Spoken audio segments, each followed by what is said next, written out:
চার প্রকার খরচের কোনো হিসাব নেওয়া হবে না, শুধু সওয়াব দেওয়া হবে। চারটি জায়গায় যদি আপনি খরচ করতে পারেন, আল্লাহ পাক রব্বুল আলামিন আপনাকে শুধু বেহিসাব সওয়াব দান করবেন। আপনি যে খরচ করছেন এতে কোনো হিসাব আল্লাহ তাআলা নেবেন না। এক নাম্বার হচ্ছে পিতামাতার জন্য খরচ করা। আমরা অনেকেই আছি পিতামাতার জন্য খরচ করি না। আপনি যদি পিতামাতার জন্য খরচ করেন তাহলে আল্লাহ পাক রব্বুল আলামিন আপনার টাকার ভিতরে বরকত দিবেন এবং আল্লাহ পাক রব্বুল আলামিন অসংখ্য সওয়াব আপনার আমলনামায় দিয়ে দিবেন। কিন্তু আমরা অনেকেই আছি পিতামাতার সাথে ভালো ব্যবহার করি না। বিয়ে করার পরে সকল খরচ স্ত্রীদের জন্য বহন করি, কিন্তু আমরা পিতামাতার খরচ বহন করতে চাই না।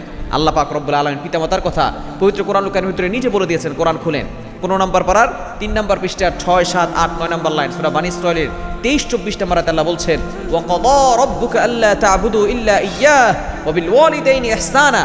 আল্লাহ তাআলা বলছেন তোমরা তোমাদের পিতামাতার সাথে ভালো ব্যবহার করো, কখনো খারাপ ব্যবহার করবে না, এবং পিতামাতার জন্য খরচ করলে আল্লাহ পাক রব্বুল আলামিন সওয়াব দান করবেন, বেহিসাব সওয়াব।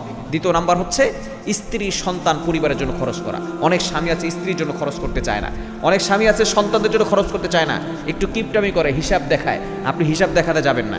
আপনার স্ত্রীর জন্য যে আপনি খরচ করছেন আল্লাহ পাক রব্বুল আলামিন সৎকার সমান সওয়াব আপনার আমলনামায় দিয়ে দিচ্ছেন, এজন্য আপনি এখানে খরচ করবেন। এবং 3 নাম্বার হচ্ছে আপনি যদি কাউকে ইফতার করান, ইফতার করালে আপনি যে একটা সওয়াব পাবেন, আপনার এই টাকার কোনো হিসাব নেওয়া হবে না। কারণ ইফতার যদি আপনি করাতে পারেন, সে ব্যক্তি রোজা রেখে যেই পরিমাণ সওয়াব পাবে সেই সওয়াব আপনিও পেয়ে যাবেন। এবং 4 নাম্বার হচ্ছে যদি আপনি সাহারি করার কাউকে এই যে একটা খরচ করলেন, এই খরচের কোনো হিসাব আল্লাহ পাক রব্বুল আলামিন নিবেন না, শুধু আপনাকে সওয়াব লিখে দিবেন।